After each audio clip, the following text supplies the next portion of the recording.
we getting freaky around here? Whoop, whoop! Freaky, freaky. Alright, let's get serious.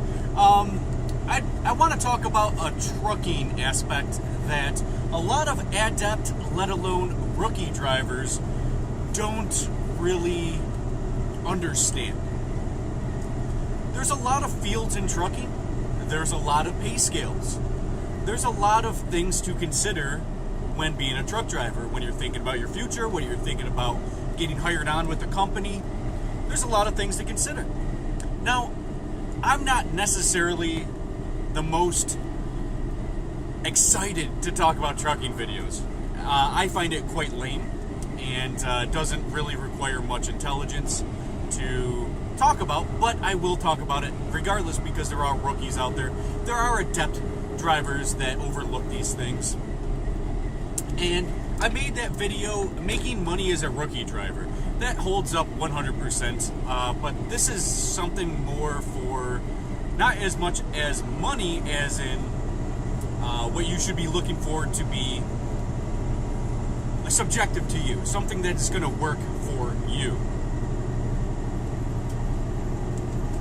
And this also can imply that even as somebody that's more adept, that has like 6 months to a year experience, might overlook when looking for their next future company.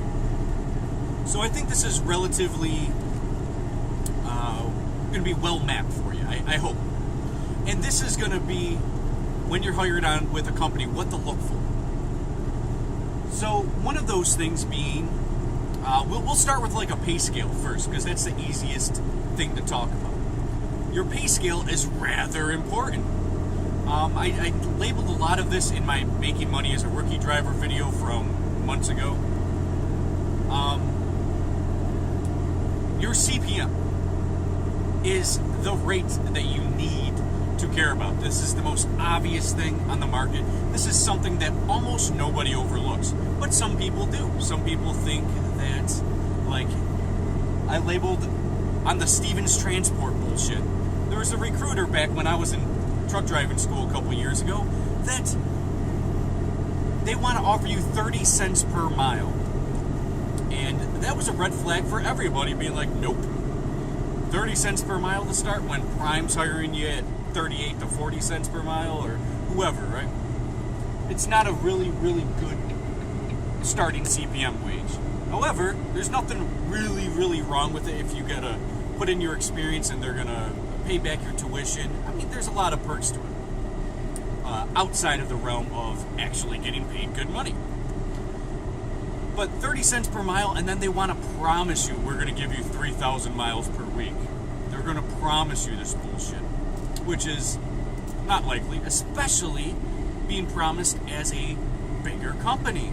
Bigger companies cannot promise you this shit because dispatchers are taking care of many people. So one dispatcher per 30 people. Probably even more, depending on the company, but we'll just go with that relatively average number, I guess. 30 people your dispatcher's trying to get a load for before you.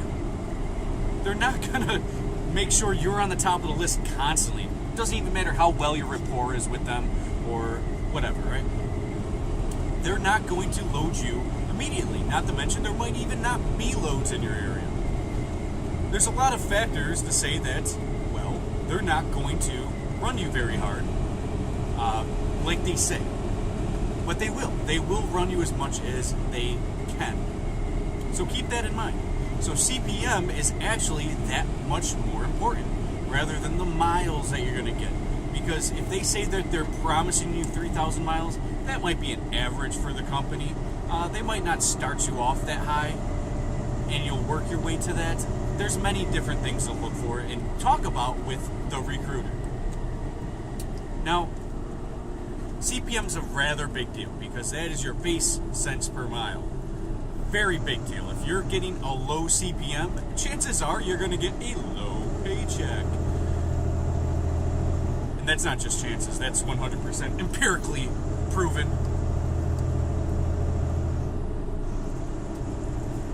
So, look at it like this. Your CPM matters the most. The next thing I would be worried about is the pay scale in terms of, is it a flat rate? Now, again, this is more the adept drivers, or even as early as the rookie drivers, people just getting into trucking, just got their CDL, or even just thinking about becoming a truck driver. And this isn't for owner-operators, lease operators, none of that. So, stay with me. When you're trying to hop onto a company, another thing to look for is your detention pay. Do they pay detention? Are they... How do they orchestrate their detention pay?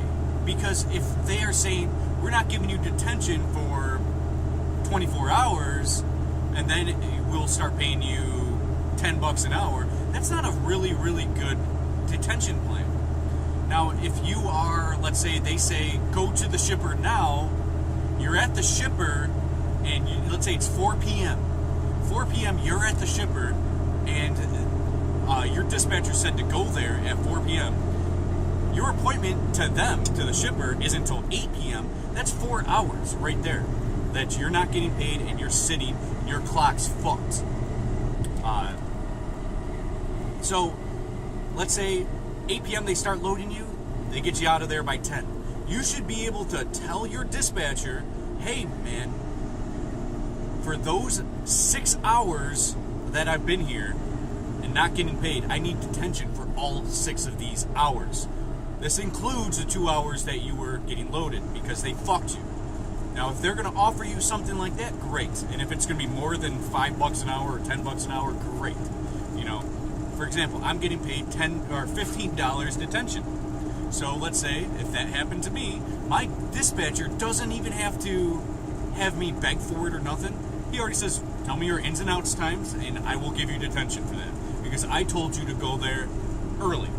And just in case if they got you in early, you know, like if a lot of times, for example, my company, my appointment will be at 6, but I will show up at 2 p.m. because my dispatcher will be like, start heading to this city. And I'll be like, okay. And then he'll get the complete load information, be like, oh, well, it doesn't pick up till 6 p.m., but here you go. Just tell me your ins and outs times, and I'll pay you $15 an hour for the whole time you were there. Great. That's a good company. That's what you want to look for. Detention is actually huge. There's times where all of a sudden I look at my detention for the end of the week, and I'm up $150. You know, because of 10 hours detention for that week for stupid odds and ends things. That's $150 fucking extra dollars that a shitty company would refuse to pay you. So, detention's important. You want to know what the scale is. You want to understand what it is. Layover pay. Layover pay is incredibly important as well. If they're forcing you, your dispatcher's forcing you to do a 34-hour reset, which I've never had a dispatcher force me to do that before, and I had a pretty shitty last company. So this is why I'm talking to you guys about this, because I didn't know the shit as much when I first got into trucking. I love going 81 down a hill. Layover pay. My last company, slow ass motherfucker. My company would pay me layover, but not after 2 days. Hear me on that? 2 days, 48 hours from when I went off duty or sleeper berth. 48 hours I gotta wait, and then each day after that would be layover, which would be like $50. This isn't shit. This is 2 days out of my time, and yes, this has happened at my other company that I worked for a year and a half. It didn't happen very often, but every few months it would happen, and I would be pissed. Like, I would be Friday at, let's say, 6 p.m. I'm unloaded. I'd contact my dispatcher. Hey, I'm unloaded. Give me a fucking load. All right, well, we're not going to give you a load today. Check in tomorrow. The next day shows up. Hey, I need that fucking load. Nope. Check in tomorrow. Sunday happens. I need that load. Yeah, well, we're not going to be able to give you that load till Monday. There's nothing that's in your area. They would either bullshit you or the dispatchers would bullshit you or whatever, right? Because they don't give a fuck. And because the higher-ups aren't paying you for this shit, they don't really give a fuck. Because they're not losing out on money for this. Well, they are. They're losing out on a hell of a lot of money. Anyways. So, layover should be reasonable. You know, if you're laid over a whole day, that should be like at least $100 your first day. Second day, maybe $150. You know, if they're fucking around like that and making you sit whole days, first off, get the fuck out of that company. Regardless, don't even deal with that company. Once you realize that shit's going on, get the fuck out of there. My company won't do that shit to me. My company will find me a load, even if, I'm not going to say they're going to ever take a loss, but even if they're not going to have the best load, they're going to get me the fuck out of there, get me working, because they actually give a fuck about their employees.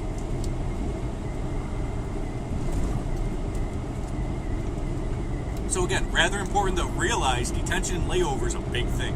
And if a company's not going to be reasonable with you, fuck that company, straight up. Who cares if they're giving you 60 cents per mile? If they're keeping you fucking stuck for days at a time, fuck out of there.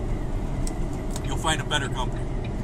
And of course, I've always suggested smaller fleets. Smaller fleets is going to incorporate generally higher CPM rather than the big mega carriers, which are going to give you low CPM, but tack on some health insurance or whatever they want to give you, right?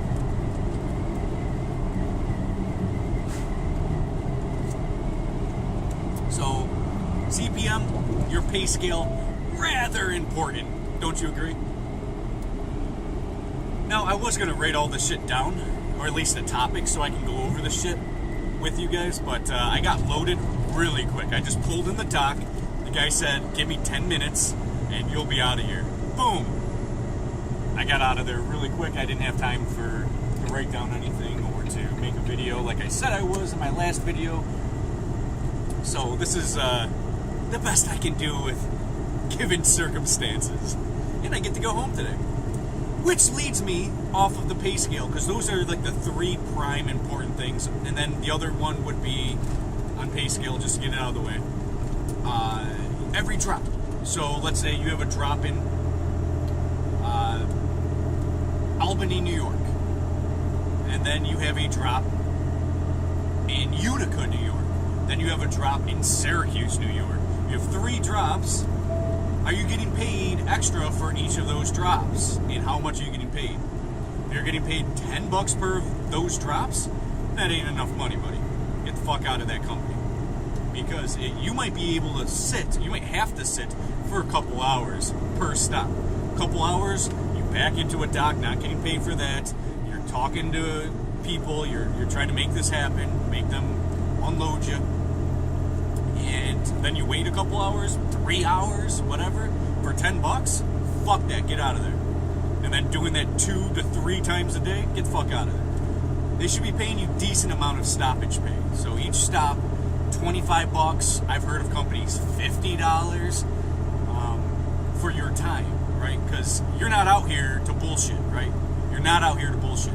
And there's another reason I'm making this video, and that is for people to stop bullshitting with low pay and get the industry up a little bit. Because if you're accepting small pay and bullshit things, well, they're going to keep hiring on those pay scales, on those garbage-ass motherfucking pay rates. And we can get the industry up a bit, which will help everyone's pockets. Everybody, except for probably the shipper who has to pay more or whoever, right? Alright. Pay scales, those 4 things, are rather important. That's what you need to look for. Now, there's home time. Home time's fucking important. If they say, we'll get you home every month for 4 days, that's what you want to do. That's what you're going to do. But also understand for those 4 days you're not getting paid. So you need to work up enough money for that time frame, which is definitely doable and understandable. My last job was like that, but I didn't feel like 4 days every month was good enough for me.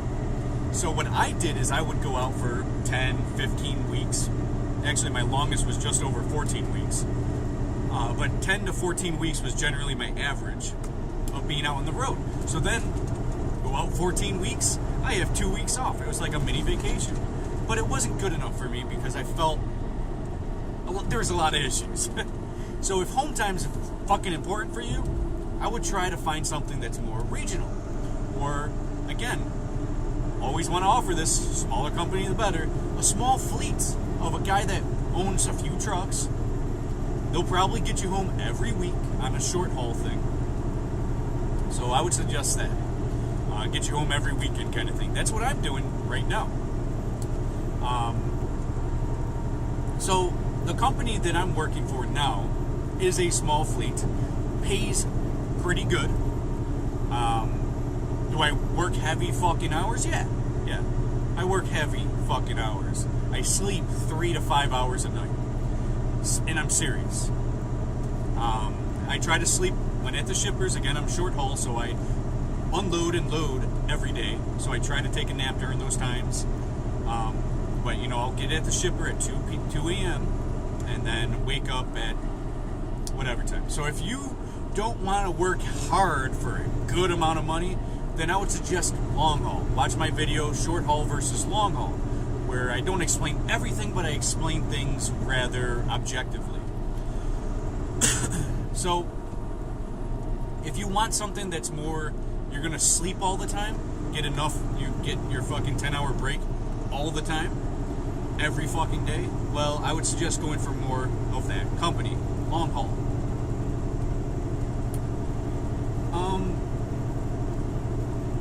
So, home time, right now, I'm doing about 24 hours a week home. I'm working 100 hours a week on the road.